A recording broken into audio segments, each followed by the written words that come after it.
Que Dios continúe bendiciendo nuestras vidas. Damos gracias al Señor por este tiempo que nos permite reunirnos. ¿Por qué no le da una sonrisa al que tiene cerca? Es tiempo de estar alegres, ¿verdad? Es tiempo de estar felices. Amén. Bueno, aunque no haya ganado su equipo, hay que ser buenos perdedores y buenos ganadores también. Ya había ganado, o sea, ya vimos por quién iba, está bien. Bien, es impresionante y hasta doloroso notar cuántas personas piden ayuda por la calle, ¿verdad? Por las casas, cuando pasamos un semáforo, ¿verdad? Y las personas se acercan cuando el semáforo está en rojo. Niños, jóvenes y personas adultas. Personas adultas, ¿verdad? Que nos causan dolor, ¿verdad? A veces ver los ancianos que andan por la calle cuando deberían estar siendo cuidados, ¿verdad? Por sus familiares. Y es terrible ver esta situación. Pero esa cara de tristeza, ¿verdad? Y que nos da a conocer la necesidad que estas personas tienen. Todo el que pide es porque está necesitado. Y la necesidad es la característica peculiar de todo ser humano. Todos tenemos necesidades. Todos necesitamos de algo. Todos piden. Pide el Estado, piden los municipios, piden la comunidad, pide la familia. Bueno, y hasta la iglesia pide, ¿verdad? Pedimos cada uno de nosotros. Y es posible de que en esta reunión que tenemos de coinonía, de comunión, de armonía, también algunos de nosotros no podamos evitar pedir, porque tenemos necesidades. Y cada uno de nosotros tenemos peticiones individuales. Son tantas las necesidades que debemos cubrir, las que están en nuestra vida, las que están en nuestras familias o están a nuestro alrededor. Y la petición que yo tengo en esta noche es pedirle a Dios que bendiga este mensaje para que mueva cada uno de nuestros corazones, de todos los que estamos aquí. ¿Quieren en esta noche acompañarme a pedirle a Dios para que Él sea trayendo esa bendición sobre nuestra vida? Le pido que cierre sus ojos por un momento. Señor, te bendecimos, te glorificamos, exaltamos tu santo nombre, te suplicamos con toda humildad y reverencia que bendigas esta palabra que nos permites en esta oportunidad. Que seamos fieles a lo que tú nos hables, a lo que tú nos ministres. Que muevas nuestros corazones a hacer tu voluntad en el precioso nombre de Jesús. Amén y amén. ¿Quién pide? Hemos afirmado que quien pide es porque tiene necesidad o está necesitado de algo, y que es la característica de todo ser humano. Sin embargo, cuando nos enfrentamos a las demandas de la Biblia, de que la Biblia tiene para nuestra vida, tenemos que afirmar ahora que quien pide no es el hombre, no es el ser humano. Quien pide es Dios. ¿Acaso Dios tendrá necesidad de pedir? ¿Acaso Dios tiene necesidades como nosotros las tenemos para que pida algo? ¿Será un Dios necesitado? No, definitivamente no, ¿verdad? Dios no pide como nosotros pedimos. Dios nos pide no para su necesidad, sino para las nuestras. Porque Dios no tiene necesidad alguna. Lo que tiene Dios es amor. Dígale que está cerca, Dios te ama. Y en ese amor que tiene para con cada uno de nosotros, Él lo que está pidiendo es para nuestro bien, está pidiendo para nuestra bendición, está pidiendo para que esas necesidades que nosotros tenemos como seres humanos sean suplidas por su gracia, por su amor, por su misericordia. Y otra de las cosas que podemos notar es que Dios pide en autoridad. Dios es el creador de los cielos, de la tierra, de todo lo que existe. Cada una de las células, de los tejidos, de los órganos que nosotros tenemos, es porque Dios nos puso en su lugar. Y estamos aquí por la gracia y por la misericordia de Dios. Dios se revela a sí mismo y toma esa iniciativa de misericordia para con nosotros. Y esa petición que Dios tiene en autoridad lo hace no por obligación, no por una carga forzosa, sino por la autoridad que tiene en misericordia para con nuestra vida. En esa peculiaridad de Dios de bendecirnos, de edificarnos, de fortalecernos, de levantarnos, de darnos a conocer esa gracia especial que tiene para cada uno de nosotros. Pero Dios exige un cumplimiento por su naturaleza, y esa es la verdad de Dios. El amor pide correspondencia. ¿Cuántos de los que aman esperan ser correspondidos por ese amor? ¿Verdad? Aunque no estamos hablando del amor en esta ocasión, pero todo lo que Dios hace tiene una autoridad, y Dios pide porque es la máxima autoridad sobre nosotros. Él es la verdad, es el amor, y esas demandas que Dios tiene para con nuestra vida son justas, porque Él quiere bendecirnos, Él quiere edificarnos, Él quiere ministrarnos. Y por consiguiente, Él está haciendo esa petición para satisfacer cada una de nuestras necesidades, conforme a su gracia. En el libro de Deuteronomio, capítulo 10, verso 14, hay una pregunta: ¿qué pide Dios de ti? ¿Qué pide Dios de ti, verdad? Y en otras porciones de la Biblia también habla de qué pide Dios de nosotros, lo dice el profeta Isaías. Pero ¿cuál es la dificultad que tienen las demandas de Dios? Aceptamos que Dios tiene autoridad para pedir. ¿Cuántos creen eso? Dios tiene autoridad para pedir. ¿Cuántos son padres aquí? ¿Cuántos padres tienen autoridad para pedirle algo a sus hijos? Y aunque sus hijos no tengan autoridad, también nos piden a nosotros. Y a veces cosas que no les podemos dar, ¿verdad? Cuando están pequeños no hay problema, piden un juguete, aunque sea un camioncito de madera, una muñequita de las que no son muy costosas, pero ya cuando van creciendo un poquito más, piden un iPhone, ¿o qué otra marca? A Julio le gustan los Samsung. Entonces, ya piden otras cosas, pero ¿qué es lo que nosotros le pedimos a Dios? ¿Y qué es lo que Dios está pidiendo de nosotros? ¿Cómo saber qué es lo importante? ¿O cómo saber qué es lo más importante para nuestra vida? Lo cierto es que cuando Dios pide algo, lo pide en su justicia, lo pide en su amor y lo pide en su misericordia. Y esa discusión de lo que Dios pide se ha dado por muchos años, pero un maestro judío enseñaba que Moisés recibió 613 mandamientos en el monte Sinaí. Imagínense, 613 mandamientos, 613 órdenes que Dios le dio a Moisés en el monte Sinaí. Claro, esas después se resumen en el Decálogo o las 10 palabras que también son conocidas, pero son 613 mandamientos. ¿Cómo podemos conocer los 613 mandamientos? Y mucho más allá de conocerlos, ¿cómo podríamos cumplir esos 613 mandamientos? David redujo estos 613 mandamientos en 11, en el Salmo 15. Ya con eso es bastante la reducción que se hace de estos 613 mandamientos. Isaías viene y lo resume en 6 mandamientos.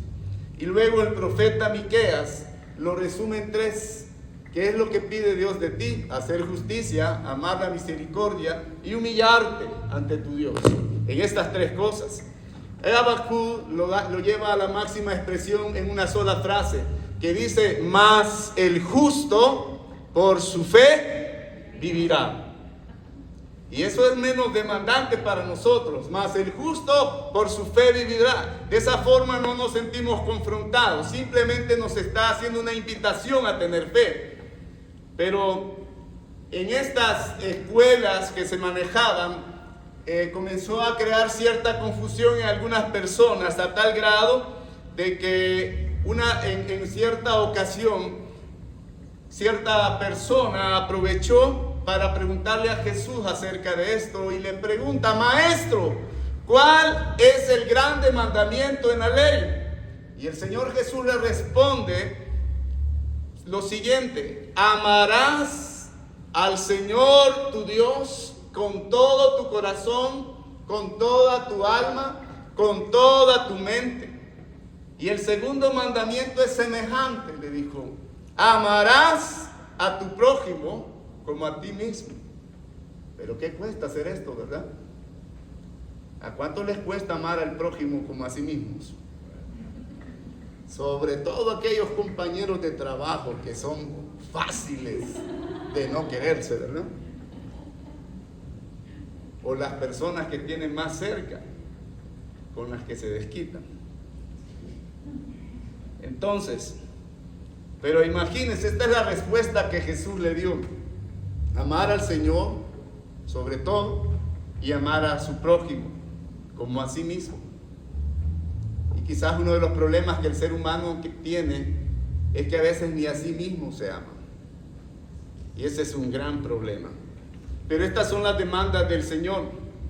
Cualquier acción, pensamiento, obra o sentimiento que surja de esto tiene que ver con estas demandas que Jesús le especifica a esta persona que se le acerca a preguntar.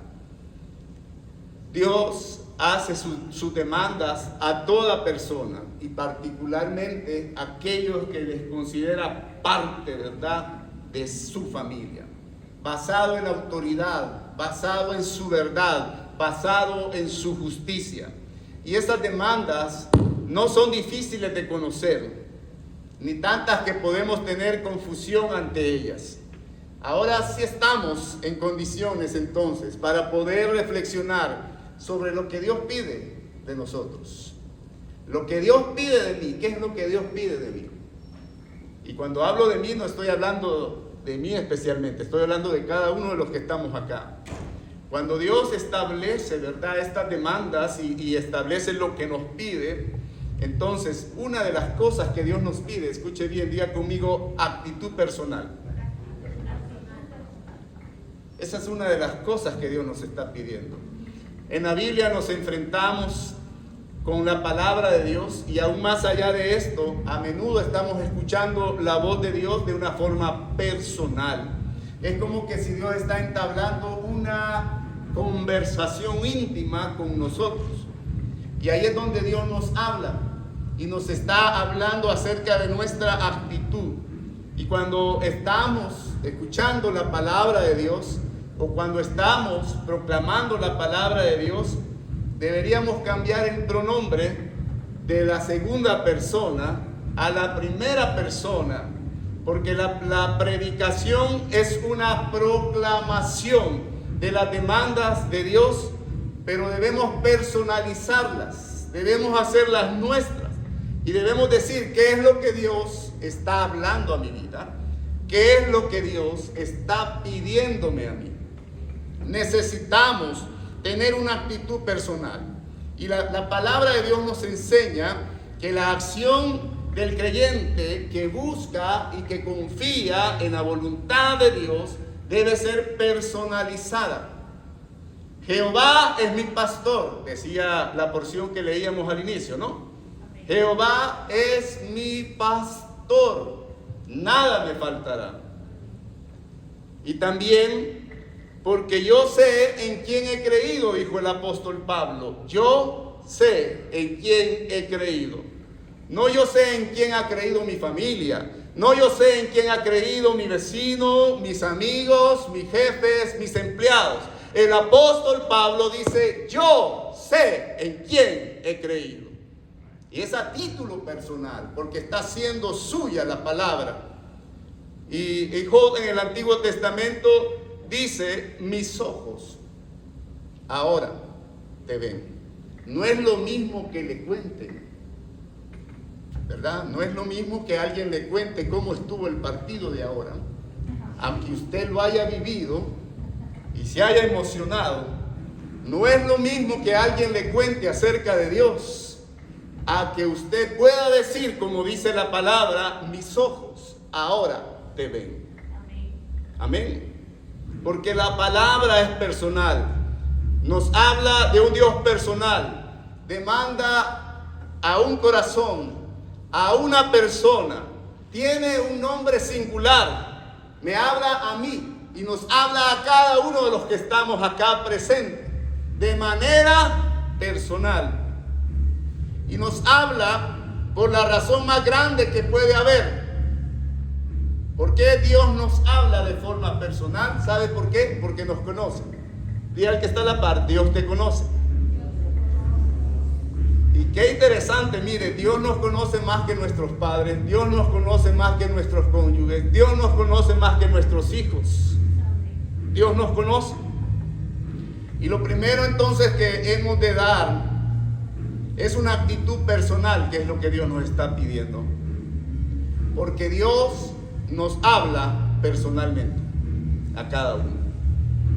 ¿Qué pide Dios de mí? Es la pregunta que debemos hacerlo. ¿Qué pide Dios de mí? Y si no es así, entonces no podremos entender de la manera en que debemos responder a las demandas de Dios para nuestra vida. La segunda cosa que Dios pide de nosotros es una relación personal. Diga conmigo, relación personal.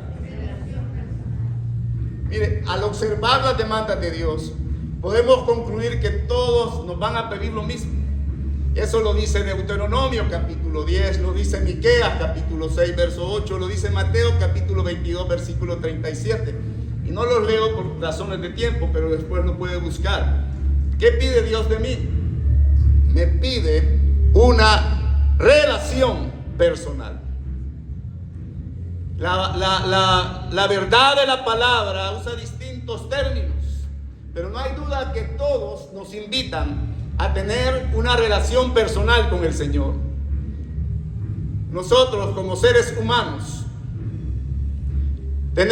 Dios tiene el objetivo concreto y específico al crearnos. Diga que está a la par, Dios tiene un objetivo cuando te creó. ¿Cuál es el objetivo que Dios tiene? Que tengamos comunión con Él, en una relación personal. Ese es el propósito de Dios al crearlo, que cada uno de nosotros tengamos una relación personal con Él. Y el propósito maravilloso de Dios era compartir su vida, su gloria, su eternidad con cada uno de nosotros. Qué interesante, ¿no le parece? ¿A cuántos les gusta compartir con su familia? ¿Les gusta compartir con sus hijos? Ya los que son padres tratan de darle aquellas cosas que no tuvieron a sus hijos cuando estaban pequeños. Mucho más Dios con nosotros trata de darnos lo mejor para nuestra vida. Y lo maravilloso que Dios puede darnos todo lo que nosotros necesitamos.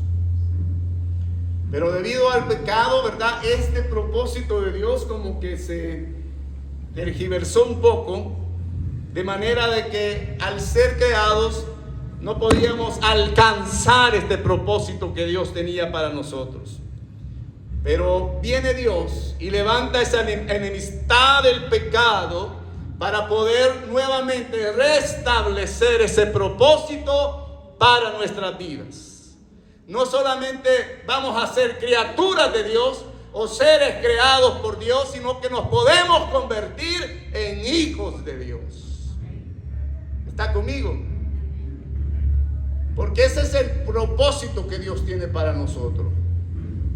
Una persona sin Dios, perdido sin Dios. Alguien decía, un filósofo inglés, el hombre es un lobo para el hombre. Porque el ser humano, si no tiene a Dios en su corazón, tiene la tendencia al mal. Pero una vez que establece esa relación con Dios, alcanza el propósito por el cual fue creado. ¿Está aquí? Y Dios hace esa obra en nuestras vidas. ¿Qué pide Dios de mí? Tener esa relación, esa comunión con Él, esa comunión con el Creador y Salvador de nuestras vidas, Jesucristo. Y dice también en Juan capítulo 14, verso 23, el que me ama, mi palabra guardará, y mi Padre le amará, y vendremos a Él, y haremos morada con Él. Pero lo que Dios está pidiendo de nosotros no termina ahí. Porque está diciendo, no solamente, fíjese bien, cumplimos la primera parte, amarás al Señor con todo. Pero falta la segunda. ¿Cuál era la segunda parte? Amarás a tu prójimo como a ti mismo. Yo amo a Dios, dice la gente. ¿Sí o no? Pero lo que le cuesta más es decir que ama a los demás. Especialmente cuando se ha sentido herido, cuando se ha sentido ofendido.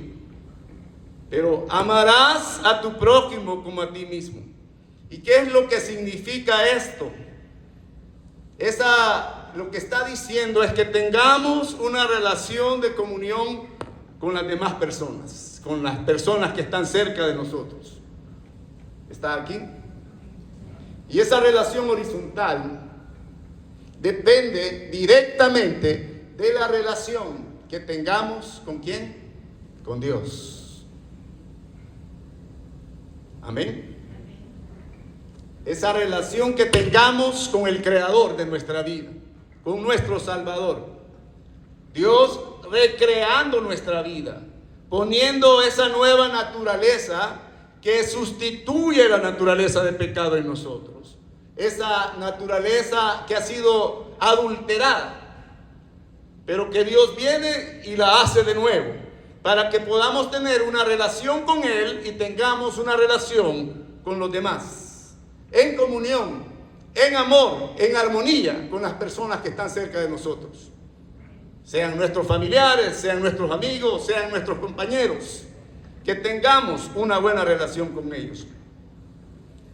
Y así el hombre deja de ser un lobo en medio de otros lobos, porque se convierte al propósito por el cual fue creado por Dios.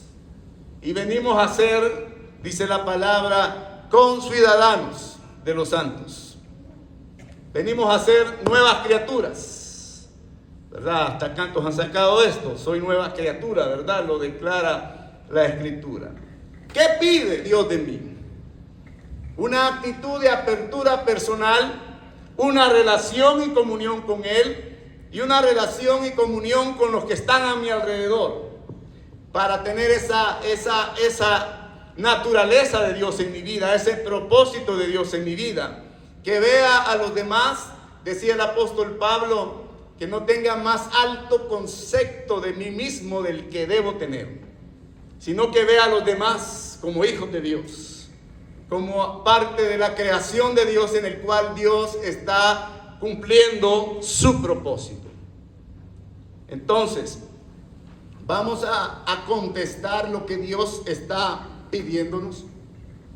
Y hay dos maneras de hacerlo. Dos formas. Y uno es con nuestra vieja naturaleza y otra es con la naturaleza que Dios quiere para nuestra vida. ¿Quién es Jehová para que oiga su voz? Podría decir alguien, yo no conozco a Jehová. Y Faraón afirmaba que no conocía al Señor. Estas son palabras de Faraón. ¿Quién es, verdad? ¿Quién es? Y lo dice en Éxodo capítulo 5, verso 2. Yo no lo conozco, y tenía razón, no lo conocía. No tenía una relación con Dios. Verdaderamente no conocía a Dios. Sin embargo, Faraón era una persona muy religiosa. La religiosidad no significa que conozcamos a Dios. Hay personas religiosas que no conocen a Dios. Esa es otra cosa. Pero el mismo Faraón era considerado como un Dios y era adorado por el pueblo, pero estaba fuera de Dios. No estaba centrado en Dios. No conocía a Dios. ¿Está conmigo? Necesitaba conocer a Dios y necesitaba establecer una relación con Dios. Pero toda persona que no conoce a Dios viene a ser como Faraón. Viene a ser como este hombre que estaba engañado en sí mismo. Era el Dios de su imaginación, de su corazón, de sus deseos, de su egoísmo, de todo lo que estaba centrado en sí mismo. Era una criatura de Dios, pero estaba sin Dios. Había sido creado por Dios, pero no le conocía. Es una terrible realidad. Y él llega a afirmar no solamente que no conoce a Dios, sino que no dejará ir al pueblo de Israel, que es lo que le estaban pidiendo que hiciera. No les iba a dar libertad de reconocer su dignidad, de reconocer el valor como persona humana. No quería darles esta libertad. Significaba que podía seguir explotándolos, servirse de ellos, utilizarlos como instrumento, manipularlos como se le diera a él la gana, pero no estaba en sus planes establecer una relación de armonía adecuada con estas personas, porque tenía desconocimiento de Dios. Toda persona que actúa como Faraón es una persona que puede llegar a actuar de la manera en que Faraón actuaba con estas personas de Israel.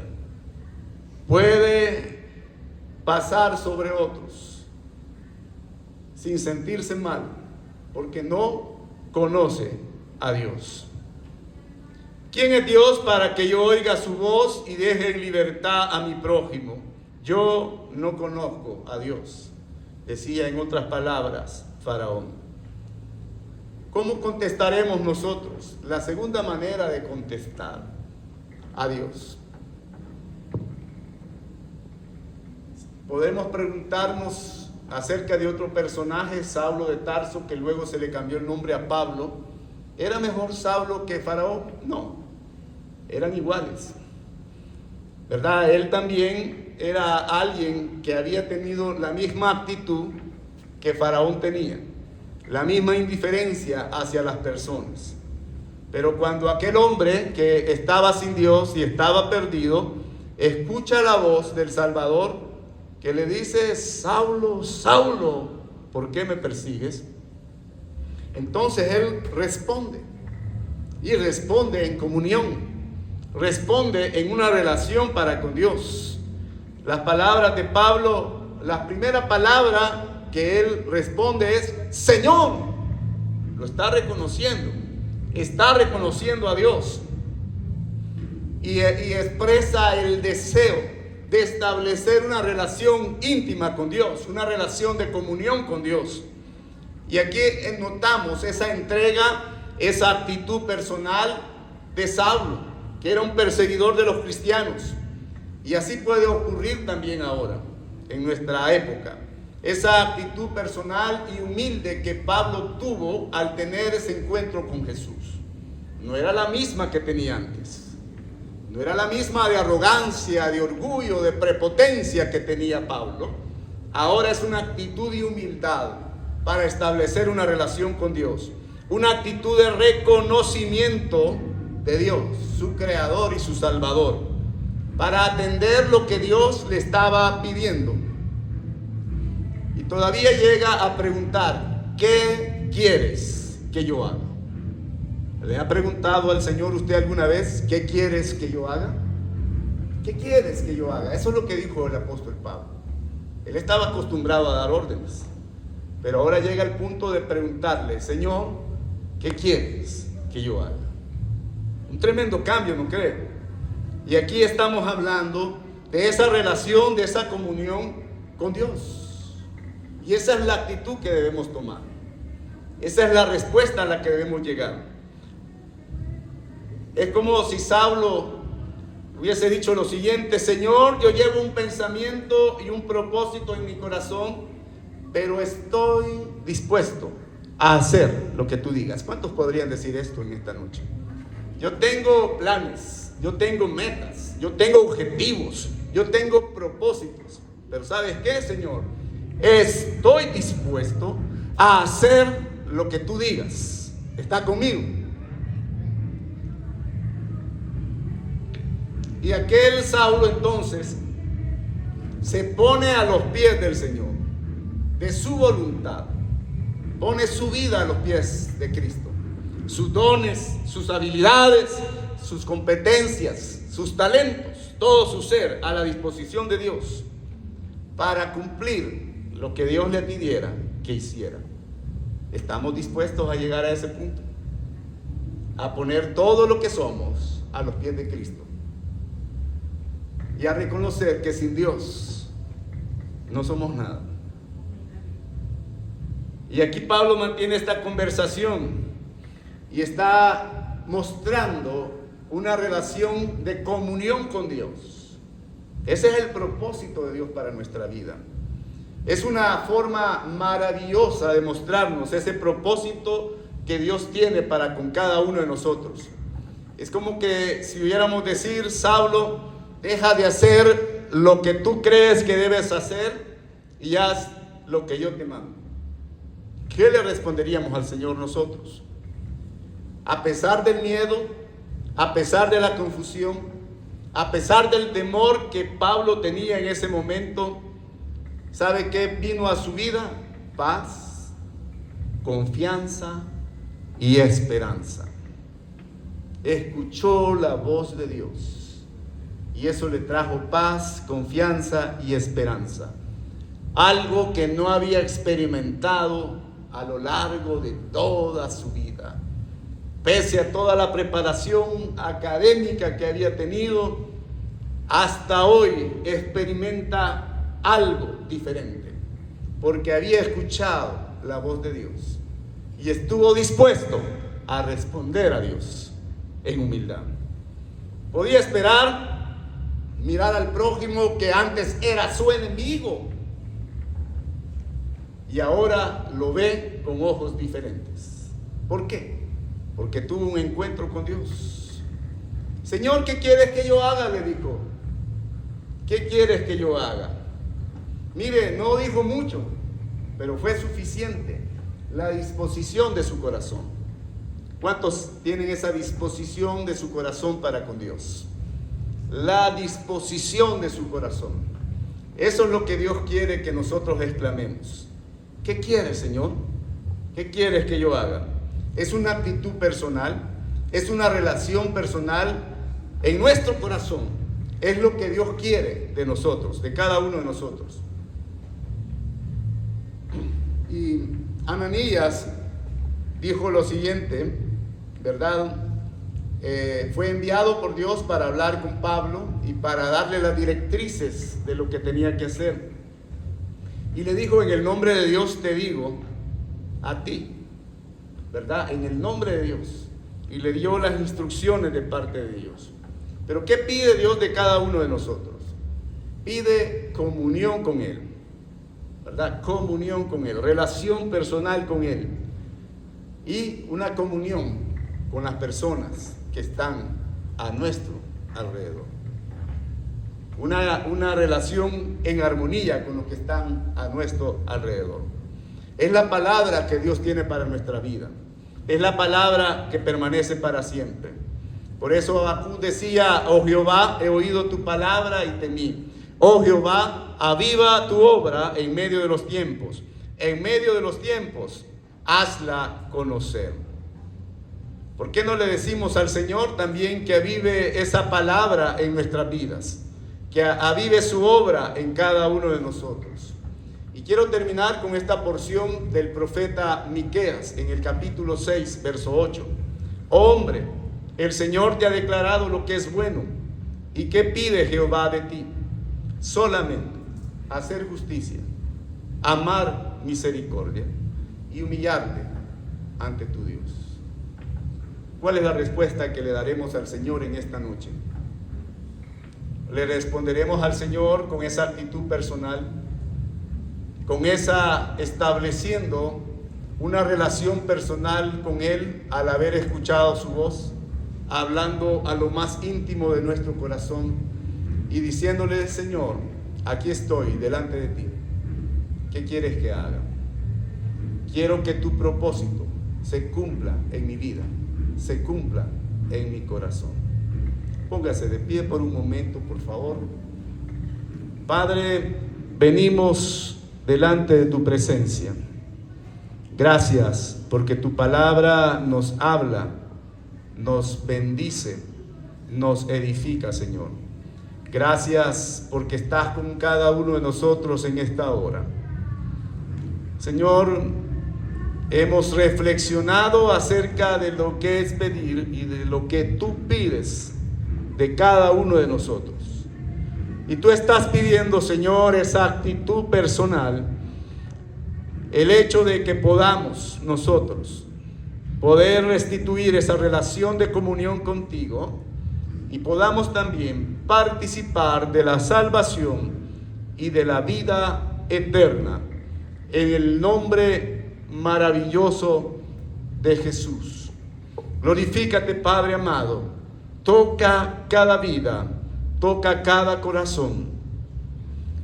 ¿Y por qué en este momento no aprovechan y también, aparte de adorar al Señor, entrega aquellas cargas que tiene, aquellas preocupaciones, aflicciones que están en este momento afectando su vida? Y deja que esa experiencia que tuvo el apóstol Pablo de experimentar esa paz que sobrepasa todo entendimiento, esa fe, esa confianza, esa esperanza, también puedan venir en este instante a su corazón. Gracias, Señor. Aleluya.